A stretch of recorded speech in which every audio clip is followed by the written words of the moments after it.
Investor से हम बात कर रहे थे, उनके पैर थोड़े ठंडे हो गए कि ई कॉमर्स में करना भी चाहिए या नहीं करना चाहिए। I think one of the most successful video और campaign on social media in last few years के पहले 3 हफ्ते में ही हमारे 80 मिलियन से ज्यादा व्यूज हो चुके थे। तो हर एंटरप्रेन्योर का ये ड्रीम होता है कि वो काफी बड़ी $1 बिलियन स्टार्टअप बनाए, $1 बिलियन कंपनी बनाए। नमस्कार दोस्तों, मेरा नाम है अर्नब, आप देख रहे हैं स्टार्टअप ज्ञान और एक नए एंटरप्रेन्योरशिप इंटरव्यू सीरीज में आप सबका स्वागत है।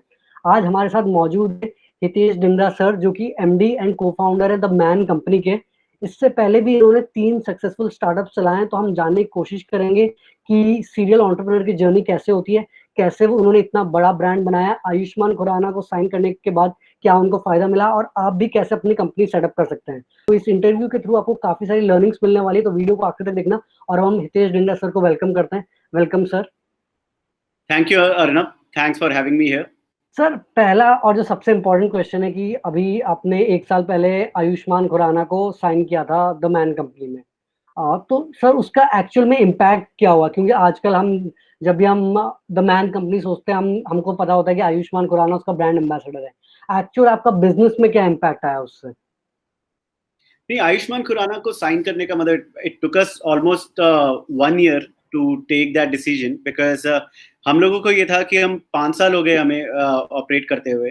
2015 में हमने बिजनेस स्टार्ट किया और ऐसा टाइम आ गया था जो हमें लगा कि हमें ब्रांड को एक नेक्स्ट लेवल पे लेके जाना है, हमें ब्रांड की रीच एक बढ़ानी थी। तो उसके लिए जब हमने सोचना शुरू किया कि अगर हम किसी सेलिब्रिटी को ऑनबोर्ड लेके आए, उसके बाद एक प्रोसेस हमने रन किया जो हमने कस्टमर से पूछा, एम्प्लॉय से पूछा, काफी लोगों से पूछा कि ये 3-4 अगर सेलिब्रिटी की ऑप्शंस हैं तो इसमें से आपको क्या लगता है कि who is best suited to be brand ambassador for the Man company.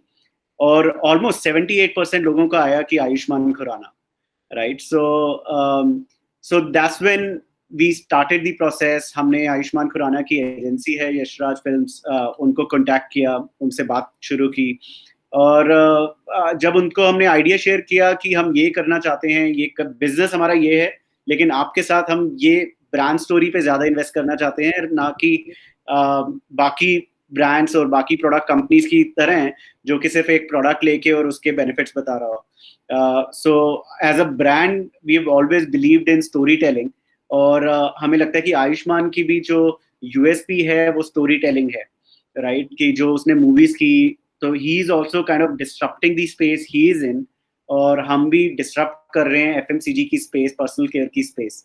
तो हमें लगा कि काफी अच्छा अलाइनमेंट है और हमने अपना पहला कैंपेन नवंबर में लॉन्च किया, इंटरनेशनल मेंस डे वाले दिन, जो कि एक वीडियो था जेंटलमैन किसे कहते हैं, और उसमें भी बहुत अच्छा रिस्पॉन्स आया था एग्जैक्टली तो उसका। उसमें भी अगर आप देखिए तो कहीं पे भी आयुष्मान ने मैन कंपनी का नाम नहीं लिया, कहीं पे भी उसने कोई प्रोडक्ट हमने उसको यूज करते हुए नहीं दिखाया। उसने सिर्फ एक जो कविता बोली वो और कुछ नहीं, ब्रांड का एक मैनिफेस्टो था, राइट। लेकिन दिल से बोली, because he also kind of relates to what he said. और वही है वो ऑथेंटिसिटी, आई थिंक उस वीडियो में दिखी, जिसको कितने लोगों ने मतलब पसंद भी किया। और अगर मैं देखूं तो आई थिंक लॉन्च करने के पहले 3 हफ्ते में ही हमारे 80 मिलियन से ज्यादा व्यूज हो चुके थे, राइट, डिफरेंट प्लेटफॉर्म्स पे। और अभी भी काफी लोग कमेंट करते हैं, काफी लोगों को वो वीडियो याद है। I think one of the most successful video और campaign on social media in last few years. Sir, इसी में मुझे क्वेश्चन पूछना था यहीं पर कि सर, जैसे कि नॉर्मली क्या होता है, सेलिब्रिटी एंडोर्समेंट में you pay some money and he is there for say 6 months और 2 एड्स और 3 एड्स। पर इसमें जैसे कि उन्होंने स्ट्रेटेजिक इन्वेस्टमेंट किया है, तो मतलब इसके पीछे आपकी क्या थिंकिंग रही है कि इनको जो सेलिब्रिटी एंडोर्समेंट होगी वो फॉर अ लॉन्ग टर्म होनी चाहिए? बिकॉज सर इसमें भी जैसे सेलिब्रिटी का होता है कि सक्सेस और फेलियर, उनके जो सक्सेस और फेलियर से ब्रांड को भी थोड़ा बहुत इम्पैक्ट पड़ता है। पर आपने जब स्ट्रेटेजिक इन्वेस्टमेंट लिया तो काफी लॉन्ग टर्म सोचा होगा, तो इसके पीछे की थिंकिंग? जरूर। तो हमें वी वर वेरी क्लियर कि यार हमें अगर एंडोर्समेंट करवाना है तो कुछ ऐसा नहीं करवाना कि हमने एक ऐड की 100 करोड़ रुपए खर्च कर दिए मीडिया पे। हम मतलब we are a startup, right, तो हम मीडिया पे उतना पैसा खर्च ही नहीं कर सकते थे। तो इसलिए हमें वो सेलिब्रिटी चाहिए था कि जो ब्रांड में बिलीव करे और जो हमारे साथ हाथ, मतलब it should be more like a partnership, right. So वही हमारा प्रपोजल था जो आयुष्मान को भी अच्छा लगा, और उसको भी ज्यादा टाइम नहीं लगा सोचने के लिए और हाँ करने के लिए, right. So this was his first strategic investment kind of deal, and I'm sure it has worked well for him as well, क्योंकि उसने जो भी हमारे लिए अभी तक 2-3 कैंपेन किए, वो मतलब काफी अच्छे गए. अभी रक्षाबंधन का भी हमने एक कैंपेन किया, that also got a very very good response. तो so I think it's a mutual win-win, right. और हमें लगता है कि आयुष्मान एक ऐसा सेलिब्रिटी है जो कि जिसका अभी जर्नी स्टार्ट हुई है, राइट. तो मतलब पिछली अगर आप उनकी 10-11 मूवी देखें तो सारी हिट रही हैं, और हमें लगता है कि जिस Yes. वो स्टोरी टेलिंग कभी खत्म नहीं हो सकती, राइट. तो वो I think his journey has just started, and at least he is someone whom we would like to bet on for a longer period of time, right. And I am sure उन्होंने भी हमारे बारे में ऐसा ही सोचा होगा कि मैन कंपनी ऐसी मेंस ग्रूमिंग ऐसा सेगमेंट है, और हम जिस हिसाब से ब्रांड बना रहे हैं कि हमारी जर्नी भी अभी स्टार्ट ही हुई है, और we are also there for long run. अब हम आपकी स्टोरी के बारे में थोड़ा डिस्कस करते हैं. आपने जैसे एमबीए किया, उसके बाद आपने जॉब करी, तो नॉर्मली उसके एमबीए के बाद अच्छी खासी जॉब होती है, इंसान सेटल्ड हो जाता है. तो आपने कैसे डिसाइड किया कि हमको एंटरप्रेन्योरशिप के फील्ड में आना है? उसके पीछे का थॉट प्रोसेस क्या था? तो मैंने जब एमबीए भी की ना, तो जबकि मतलब मैं I am my both my parents were employed, both of them were salaried, so I am a first generation entrepreneur. तो मेरी फैमिली में मुझसे पहले कोई एंटरप्रेन्योर नहीं था. लेकिन जब मैं एमबीए भी कर रहा था तो पढ़ाई से ज़्यादा मेरा एक्स्ट्रा करिकुलर में ज़्यादा ध्यान होता था. तो मैं अपने एमबीए इंस्टीट्यूट का एलुमनाई रिलेशन सेल्स का प्रेसिडेंट था, और वहाँ पे काफ़ी ऐसे इनिशिएटिव लिए, क्योंकि यूबीएस जहाँ से मैंने एमबीए किया है वो पंजाब यूनिवर्सिटी के अंडर आता है. तो यूनिवर्सिटीज में जनरली मतलब वो डिसिप्लिन, वो प्रेशर टू परफॉर्म नहीं होता, राइट. सो अगर आप खुद ही इनिशिएटिव लेके कुछ कर सकते हो तो आप कुछ कर लेते हो, अदरवाइज मतलब एकेडमिक्स पे इतना ध्यान नहीं होता, एक्स्ट्रा करिकुलर पे इतना ध्यान नहीं होता जितना लेट्स से आईएम्स वगैरह में होता है. तो मुझे ये था कि यार कुछ तो करना है, कुछ तो सीखना है, and there should be a learning curve apart from academics, right. वहां से ही I started doing initiating lot of things, right. So काफी कुछ मैंने वहां से इनिशिएटिव लेना शुरू किया, और आई थिंक एक सोच आ गई कि यार चलो अभी नहीं, बट कुछ टाइम बाद कुछ ना कुछ अपना करेंगे, राइट. और तभी मतलब जब प्लेसमेंट के लिए कंपनीज भी आई, तो मुझे याद है कुछ पहली 12 कंपनीज जो कि बड़ी थी, एयरटेल, एलजी, उस टाइम दे यूज्ड टू पे very high salaries and everything. लेकिन फिर भी मेरा जो इंटरेस्ट था वो एक ऐसी कंपनी में था जो मेरे यूबीएस के ही मेरे एलुमनाई ने स्टार्ट की थी, 3-4 एलुमनाई ने मिलके, और वो 4 साल में ही $1 बिलियन की कंपनी बन गई थी रेवेन्यू की. So they started out of Singapore, लेकिन वो they were present in 30-35 countries within 4 years. तो मुझे उनकी जर्नी काफ़ी एक्साइटिंग लगी, और मैं शुरू से ही काफ़ी फोकस था कि मुझे इसी कंपनी में जॉब करनी है, राइट. और एज डेस्टिनी वुड मतलब was probably there, luck was on my side, I ended up getting a job with this company, right. तो जब मैंने इस कंपनी का नाम था ईसिस टेक्नोलॉजी, आईटी डिस्ट्रीब्यूशन कंपनी थी, और जब मैंने ये कंपनी ज्वाइन की 1-1.5 महीने के बाद उन्होंने डिसाइड किया मुझे उनके हेडक्वार्टर शिफ्ट करने का, सिंगापुर शिफ्ट करने का, राइट. तो सिंगापुर में जब मैं गया तो वहाँ पे कुछ 80-100 लोग एम्प्लॉइज थे हेडक्वार्टर में, राइट. और जो फाउंडर था he was based out of that office, and I was directly reporting into the founders, right. अब उसमें क्या हुआ, I used to be the first one to get into the office and last one to get out of the office, right. तो मैं दिन के कुछ 15-16 घंटे फाउंडर्स के साथ, प्रमोटर्स के साथ काफी क्लोजली काम कर रहा था, जिसमें कुछ नए इनिशिएटिव्स पे, स्ट्रैटेजी पे, नए प्रोजेक्ट्स पे, और उससे मेरे को मतलब ये समझ आ गया कि ग्राउंड्स अप कैसी, क्या थॉट प्रोसेस होना चाहिए, बिजनेस प्लानिंग कैसे करनी चाहिए, आपका बिजनेस के प्रॉफिटेबिलिटी, P&L कैसे सोचनी चाहिए, गो टू मार्केट स्ट्रैटेजी क्या होनी चाहिए. सो वो सारी चीजें मेरे को वहां से सीखने को काफी कुछ मिला, राइट. सो कोई भी दिन ऐसा नहीं होता था जब मैं, जो अगर 80 एम्प्लॉइज थे हेडक्वार्टर में, हर एम्प्लॉय से मेरे को कुछ ना कुछ काम पड़ता था, right. So that gave me a very good experience कि मार्केटिंग कैसे करनी है, फाइनेंस कैसे मैनेज करना है, हायरिंग कैसे करनी है, एडमिन कैसे मैनेज करना है, प्रोडक्ट डेवलपमेंट कैसे करना है. आई थिंक वहां से वो जो सीड है जो एंटरप्रेन्योरशिप का वो स्टार्ट हुआ। उसके बाद मैं वापस इंडिया आया, और इंडिया आके मैंने, मेरा एक फ्रेंड ने एडवर्टाइजिंग स्टार्टअप की थी, मतलब ऑनलाइन एडवर्टाइजिंग। सो उन्होंने अपनी जॉब रेडिफ से छोड़ के अभी स्टार्ट ही की थी। So I was the fourth person to join them. तो that was my first kind of startup experience. और फिर वही जो एक्सपीरियंस था दोबारा से बिल्ड करने का सब कुछ, तो यहाँ पे भी मैंने वही किया। बट यहाँ पे मैं एंटरप्रेन्योर नहीं था, मैं इंट्राप्रेन्योर था, क्योंकि मेरे पैसे नहीं लगे थे। तो वही है, आई थिंक ये सब करने से एटलीस्ट ये एक्सपीरियंस हो गया कि पूरा बिजनेस स्क्रैच से कैसे स्टार्ट करना है। तो मैंने 2014 से जॉब करनी स्टार्ट की। 2019 तक मैंने जॉब की, और यही सीखा मैंने कि बिजनेस 2004 से 2009। हाँ सॉरी, 2004 से 2009 मैंने जॉब की 5 साल। और यही सीखा मैंने कि ग्राउंड अप अगर कुछ नया बिजनेस प्लान करना है तो वो कैसे प्लान करना है। और वही हुआ कि 2009 में I finally took a call. हमेशा वो फर्स्ट स्टेप लेना मुश्किल होता है, but then I finally because of circumstances I took a call कि यार अब अपना करते हैं, और that's when I started LetsBuy. तो सर उस टाइम पे जैसे कि थोड़ा बहुत रिसेशन भी चल रहा था, और लेट्स बाय जैसे कि ई कॉमर्स के फील्ड में था, तब ना मोबाइल पेनिट्रेशन इतना ज़्यादा था, ना you were I think one of the first e commerce companies India में। तो कैसे आपको कन्विक्शन मिला कि ये टाइम सही है एक ई कॉमर्स कंपनी इंडिया में शुरू करने के लिए? मैं लेट्स बाय से पहले भी जब ऑनलाइन एडवर्टाइजिंग एजेंसी में भी था, तो उसमें वहाँ पे इंडिया टाइम्स, ईबे, इन लोगों के कैंपेन्स मैनेज करता था। तो मुझे ये ज़रूर पता था कि ई कॉमर्स अभी नहीं है इंडिया में इतना एग्रेसिव, लेकिन दिस इज़ द फ्यूचर, क्योंकि हम लोगों का जो डेमोग्राफिक है कंट्री का, जो सप्लाई चेन इश्यूज हैं, e commerce can kind of disrupt all of that.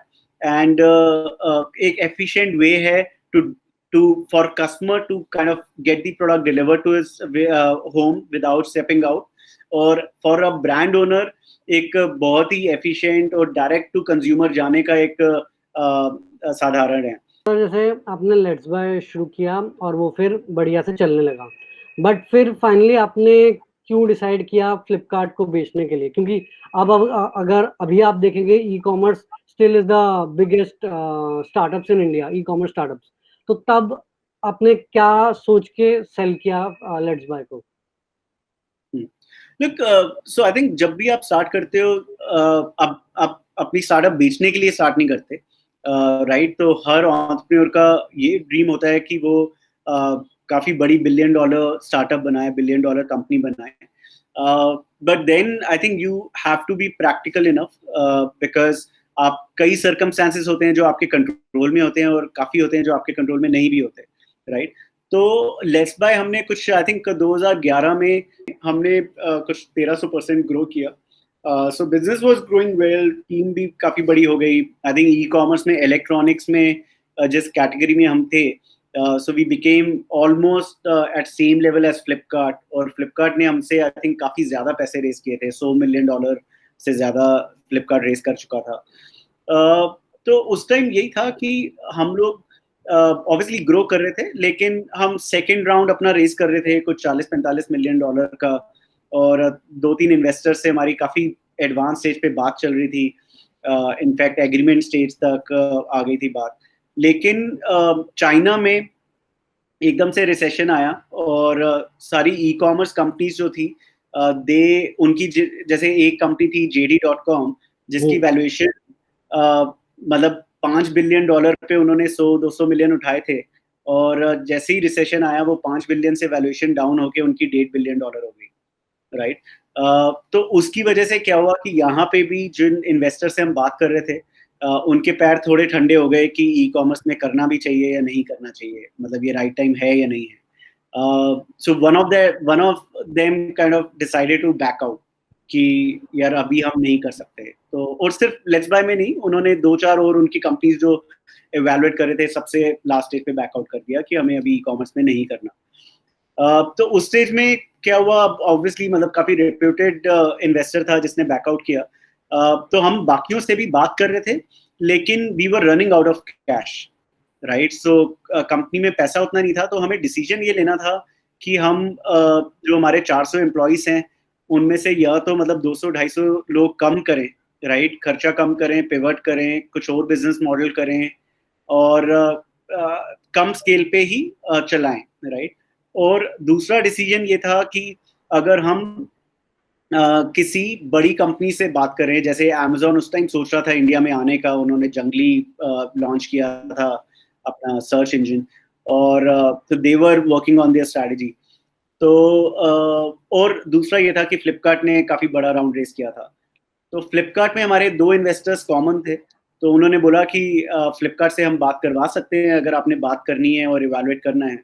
और by chance I think both Sachin and Binny Bansal they were travelling to Delhi, तो उनसे हम 1-2 बार मिले और बात बन गई. तो हमने बोला ठीक है, as long as our share holders are getting good return on their investment, we don't mind taking that call. So we took that call. So जैसे मैंने बोला, I think as an entrepreneur आपको प्रैक्टिकल होना पड़ता है, because एक बार आपने अगर इन्वेस्टमेंट उठाई है, चाहे वो वेंचर कैपिटल से या जो भी आपके शेयर होल्डर्स हैं, you are responsible to them as well, right. और हमें लगा कि उस टाइम जबकि रिसेशन था 2012 में, अगर हम लोगों को भी निकाल देंगे तो शायद उनको जॉब उतनी मिले ना मिले.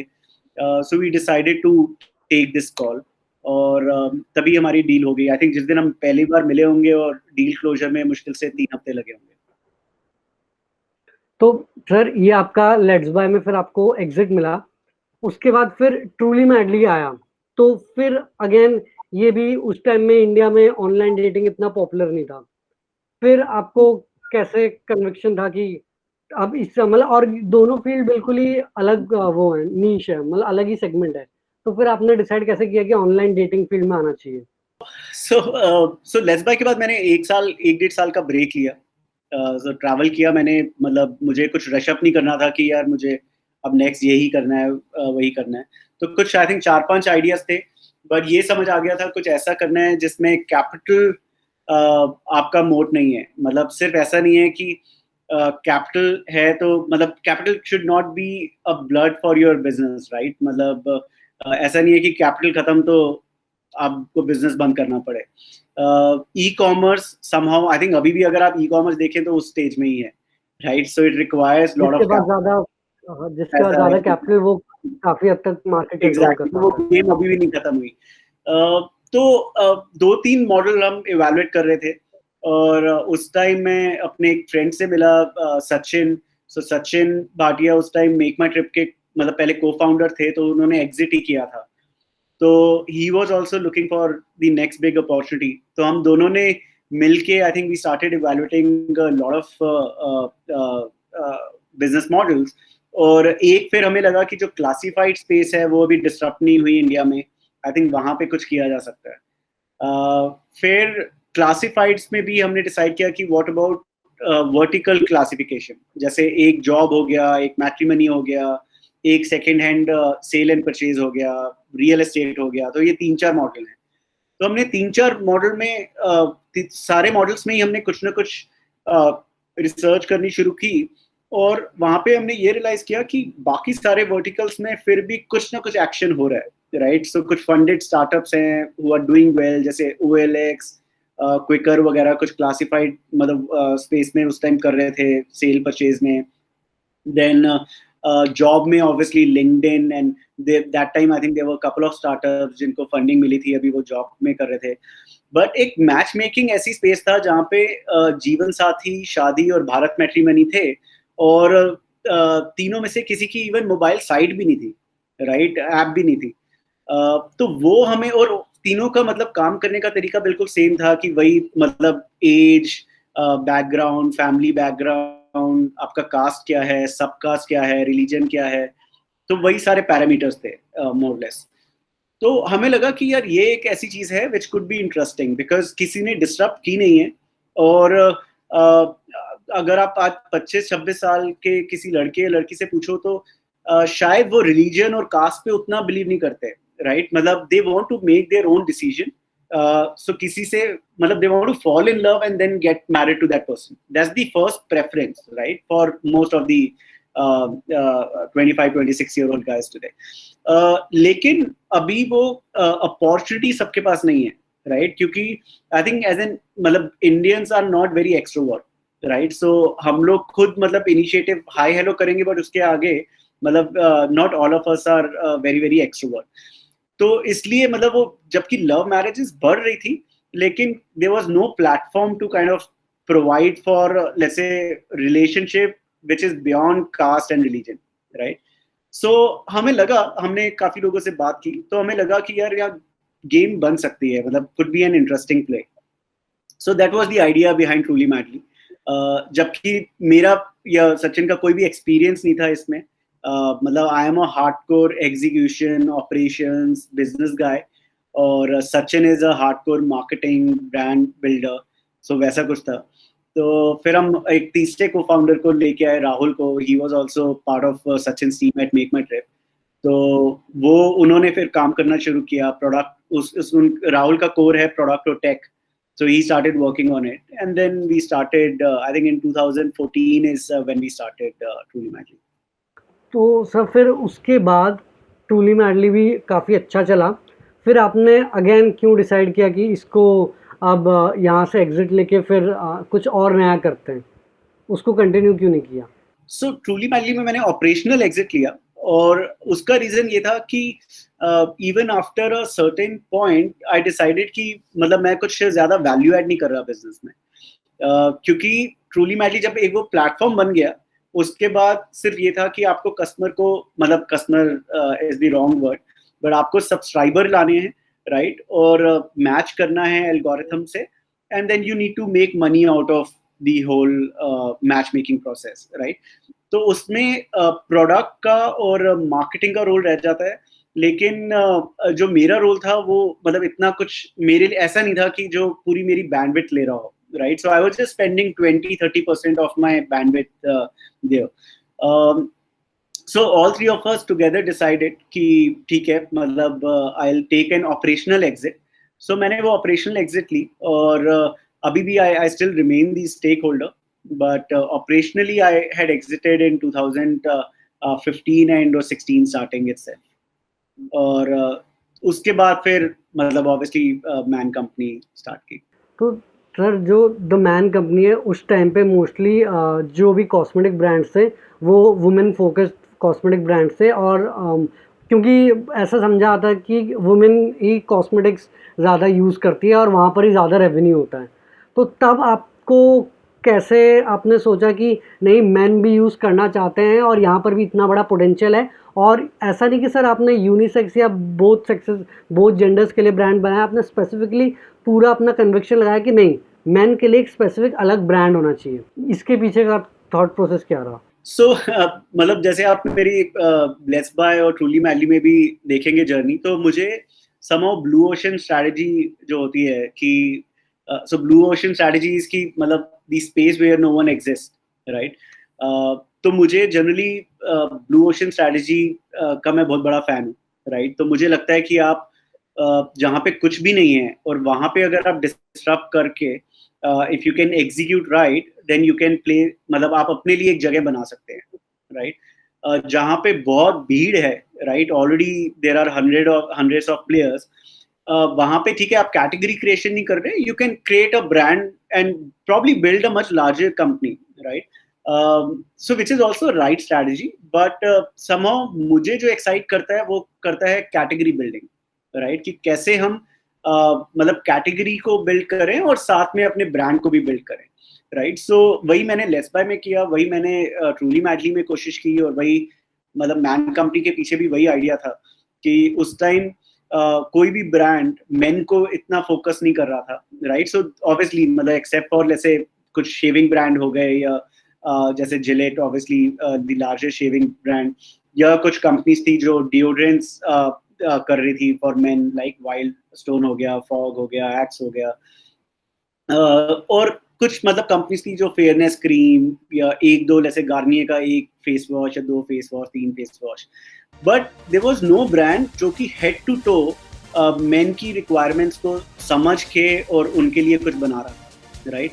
और एज अ रिजल्ट हमने जब थोड़ी प्राइमरी रिसर्च की, अपने फ्रेंड्स फैमिली से पूछा कि यार आप कौन सा शैम्पू यूज़ करते हो या कौन सा सोप यूज़ करते हो, बॉडी वॉश यूज़ करते हो, honestly most of the people didn't have any answer.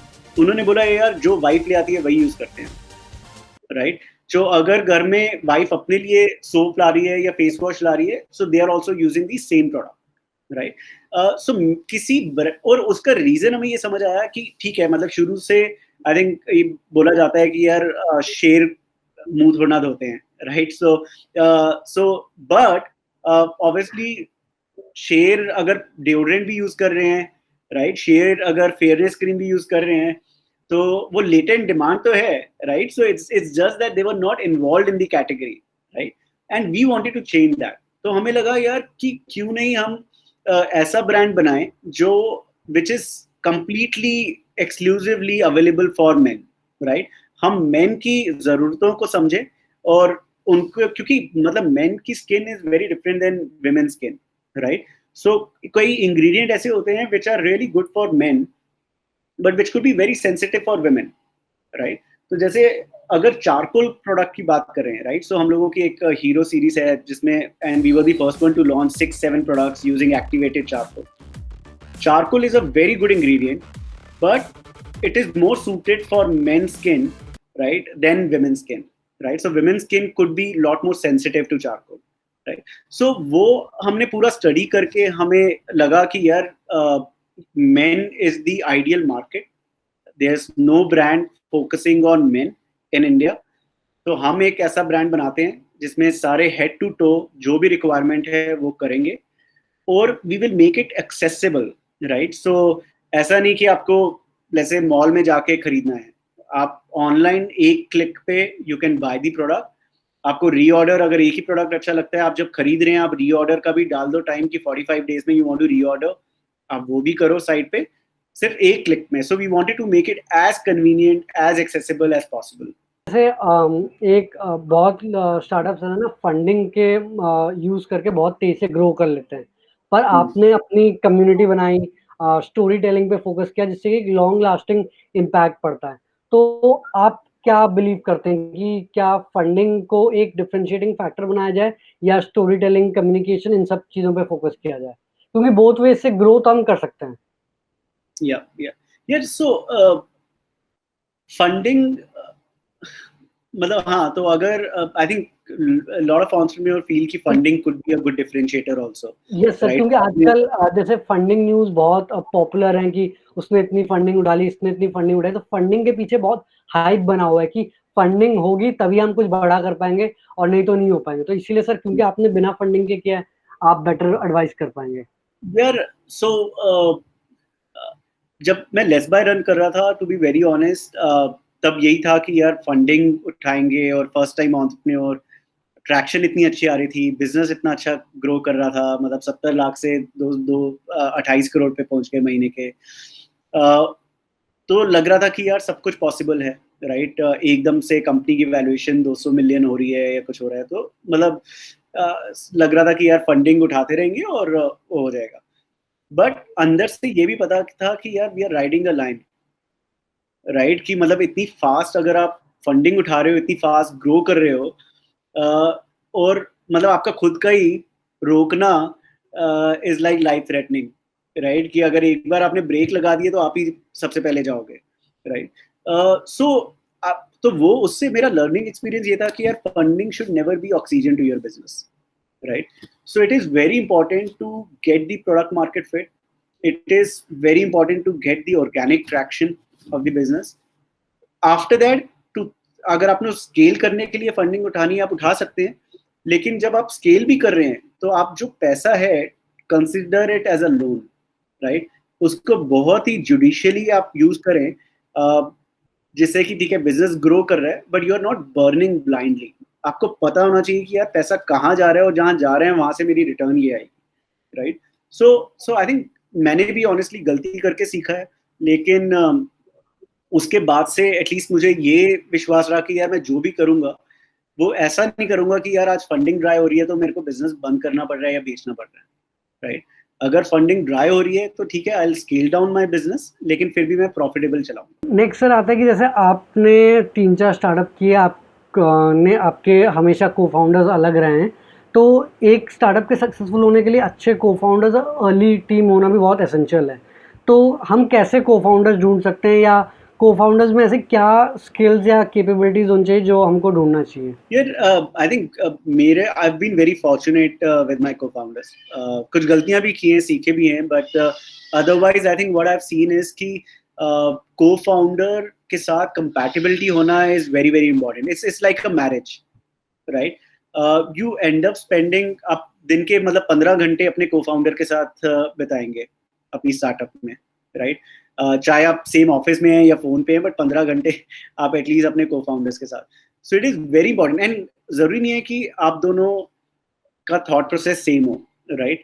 But एक I think mutual respect is very very important, right? So अगर आप रिस्पेक्ट करेंगे अपने फाउंडर को कि यार उसको उसकी उसकी जो सजेशन है, I need to respect that as well. मेरी सजेशन ये है, you should brainstorm, you should discuss, you should argue, but then I think it is very important कि एक बार डिसीजन ले लिया, both of you stick with that decision and focus all your energies on execution. कई बार क्या होता है कि अगर 2 या 3 को-फाउंडर्स हैं, अगर कोई ईगो पे ले ले, यार मेरा डिसीजन क्यों नहीं एग्जीक्यूट हो रहा, राइट? उस टाइम डिसीजन हो गया, लेकिन बाद में जब एग्जीक्यूशन वो चीज लिंगर ऑन होती रहती है कि यार मेरी बात क्यों नहीं एग्जीक्यूट हुई जो मैंने उस या टाइम से। मेरी नहीं मानी इसीलिए आउटपुट नहीं आया, वो जो एग्जैक्टली, गुस्सा रह जाता है। that is very wrong, because as an entrepreneurs, as co-founders, you owe all of it, right? अगर मैंने आपकी बात मानी, उसके बाद एक बार डिसीजन हो गया, then all of us should focus on just getting the execution right. Success होता है सबका है, फेलियर होता है सबका है, राइट? काफी बार क्या होता है कि यू स्टार्ट पॉइंटिंग फिंगर्स कि यार तूने आइडिया दिया था इसलिए फेल हुआ, राइट? और वो तभी होता है कि if you don't have transparency, if you don't mutually respect each other, right? So वो चीजें, and like I mention, it's equally important in marriage as well, right? कि अगर आप देखें तो शादी में भी वही होता है। So I think because human kind of psyche works in a very similar manner, right? So इसलिए it is important to get someone जो मतलब आपको लगे कि यार even in terms of expertise he is like complementing your expertise, right? So that both of you can look at each other, मतलब different areas for execution, right? तो वहाँ पे कुछ conflict ना हो, but at the same time जहाँ पे भी strategy का आता है, जहाँ पे भी कोई key decision making process होता है, both of you are kind of equally involved, right? And respect each other's decision. अभी जैसे काफ़ी सारे हमारे यंग एंटरप्रेन्योर्स हैं, वो भी स्टार्टअप अपना खोलना चाहते हैं, तो उनको आप क्या टिप्स या क्या एडवाइस देंगे? So मैंने ये देखा है कि आई थिंक वो फर्स्ट जंप मारना इज ऑलवेज डिफिकल्ट, राइट? कि आप सोचते रहते हैं, काफी लोग होते हैं कि जो ओवर एनालाइज करते हैं लेकिन वो जंप नहीं मार पाते, and there are different reasons, right? कि हर कुछ किसी का मतलब very important to kind of have at least आपकी सेविंग इतनी होनी चाहिए कि यार आप 1-1.5 साल तक अपने आप को सस्टेन कर पाए, right? Very very important, and this is coming from experience, क्योंकि जब मैंने लेट्स बाय भी स्टार्ट की तो उस टाइम आई थिंक मेरी डॉटर 3-4 महीने की थी, राइट? और मतलब सेविंग्स थी बट इतनी नहीं थी, राइट? तो फॉर्चुनेटली ठीक है, मतलब we manage to turn it profitable and run it profitably, but बाद में if I look back at things, मुझे लगा कि यार probably I should have waited for more time, right? कि एटलीस्ट अगर मेरी सेविंग थोड़ी और होती। सो वो मैं हमेशा एडवाइस करूंगा कि एटलीस्ट 1-1.5 साल की आई think you should have the savings. Second, I think जो भी आप एरिया जिसमें आप करना चाहते हैं, from my experience you should always prefer कि जहाँ आपका एक्सपर्टीज है, राइट? कि अगर आप let's say tech product background से हैं, यूज योर पास्ट एक्सपीरियंस या एक्सपर्टीज और उसके ऊपर आप बिल्ड करेंगे तो you will always have an advantage, क्योंकि आपको कुछ डोमेन नॉलेज खुद भी होगी। अगर आप किसी की चीज की डोमेन नॉलेज नहीं है, राइट, और आप लोगों को हायर करके और उन पे डिपेंड कर रहे हैं, तो वो थोड़ा सा मुश्किल हो जाता है, राइट? बिकॉज कोई अगर आपको ज्वाइन भी कर रहा है तो उसको ये कॉन्फिडेंस होना चाहिए कि यार आपको पता है आप क्या बात कर रहे हैं, right? So I think gaining domain knowledge, or if you have some domain knowledge, just work on within that field and try to disrupt things, right? Third, मैंने देखा है कि market opportunity should be big enough, right? अगर आप blue ocean strategy कर रहे हैं जैसे मैं करता आ रहा हूँ, उसमें भी यू शुड बी कॉन्फिडेंट कि यार ग्लोबली इस स्पेस में मार्केट अपॉर्चुनिटी कितनी बड़ी है, राइट? क्योंकि अगर मार्केट अपॉर्चुनिटी बड़ी होगी तो अगर आप बीच में कुछ दो चार गलतियां भी करेंगे, you will be able to get back to things and still scale it up, right? But अगर मार्केट अपॉर्चुनिटी ही बड़ी नहीं है, राइट, तो उसमें आप चाहे 5 साल 7 साल 8 साल भी लगा दें, राइट, बट अगर वो मार्केट ही नहीं उठ रही और जो आप बनाने की कोशिश कर रहे हैं अगर नहीं बन रहे, you will get to know, right? So I think it should be a good tick mark कि यार आप मार्केट अपॉर्चुनिटी आप देख लीजिए, और कोई नई अगर मार्केट है तो आप ग्लोबली देख लीजिए कि ग्लोबली जो प्लेयर्स हैं जिन्होंने ये मार्केट डिसरप्ट करने की कोशिश की है वो कैसा कर रहे हैं. So I think these two three things are very very important. उसके अलावा मतलब just be prepared for a roller coaster ride, because I think as an entrepreneur और स्पेशली अगर आप अकेले हो, right, you'll feel that it is very very emotionally draining, right? कि आप 15 घंटे 20 घंटे दिन के दे भी रहे हो, बट काफी फिजिकली और इमोशनली ड्रेनिंग होती है. तो I think mentally you should be prepared for a long ride. But yeah one thing I know for sure is कि यार at the end of it, चाहे एग्जिट हो, सक्सेसफुल हो ना हो, फेलियर हो, you will always cherish the experience, right? So let's buy मेरा 2.5 साल का एक्सपीरियंस था, बट मेरा और अमनप्रीत जो मेरे को फाउंडर थे, हम दोनों के लिए आज भी हम मिलते हैं तो लेट्स बाय के नाम पे चीयर्स करते हैं, बिकॉज मतलब वो एक्सपीरियंस जो 2.5 साल की जो लर्निंग थी, that is probably the most valuable. कोई वो आपको एमबीए नहीं सिखा सकता, कोई वर्क एक्सपीरियंस नहीं सिखा सकता. आई थिंक जब आप पूरा एक सर्कल कंप्लीट कर लेते हो स्टार्टअप का, वो experience is immense. And fortunately अब हमारी कंट्री में even if let's say you have failed as an entrepreneur, you are still respected a lot, right? तो कोई भी अगर वेल फंडेड स्टार्टअप है या कोई भी बड़ी कंपनी है, now they want entrepreneurs, whether successful, reasonably successful और probably not successful, but they know कि यार एंटरप्रेन्योर्स हसलर्स होते हैं, राइट? उनको आप थोड़े से रिसोर्सेज दो और आउटपुट इतना होगा, right? So I think everyone kind of now respects and want to hire past entrepreneurs in their team. Sir, आप अब एक एंजल इन्वेस्टर भी हैं, आपने नीमन्स, टेक्स्ट बुक, आधार को इन सब में इन्वेस्ट किया है. तो अगर किसी एंटरप्रेन्योर को आपको पिच करना होगा तो बेसिकली आप क्या चीज़ें देखते हैं before angel investing? So I'm not a very active angel investor, honestly. मुझे वही होता है कि कोई सेगमेंट, मतलब कई बार लिंक्डइन पे भी कोई प्रोफाइल आता है, कोई फाउंडर अप्रोच करता है, तो मुझे लगता है कि यार at least I owe him a response, reply.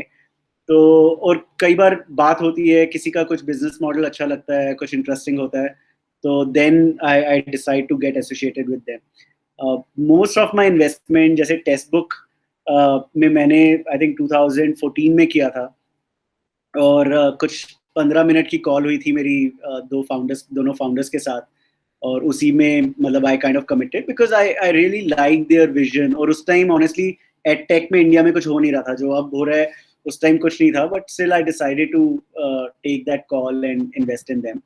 और ऐसे ही नीमन्स भी, मतलब मुझे उनकी पूरी ब्रांड स्टोरी, पोजीशनिंग, जो वैल्यूज, मतलब I really love the brand, right? और मैंने पहले उनके प्रोडक्ट ट्राई किया, और जब मेरे को लगा कि यार मतलब इसमें कुछ है, it's different and has a very very strong potential, then I committed, right? So ऐसा कुछ नहीं है कि मतलब I am actively investing, but ये है कि अगर कुछ इंटरेस्टिंग प्रोपोजिशन आती है तो then I definitely evaluate and see how I can also add value to that business. तो दोस्तों, ये था इंटरव्यू हितेश डिंगरा सर के साथ. आई होप आपको काफ़ी कुछ उनकी जर्नी से सीखने को मिला होगा, और कैसे आप अपनी एंटरप्रेन्योरशिप जर्नी शुरू कर सकते हैं उसके बारे में भी थोड़ा टिप्स एडवाइस मिले होंगे. आपको कौन सा पार्ट सबसे अच्छा लगा नीचे कमेंट्स में ज़रूर बताना, और ये बताना आगे हमको और कौन से एंटरप्रेन्योर्स को अपने शो में लाना चाहिए. मैं हितेश सर को थैंक यू बोलूँगा कि उन्होंने अपना टाइम निकाल के हमें दिया, and all the best for the Man Company. Thank you, sir. Thanks a lot, Arnab. Thanks a lot. All the best.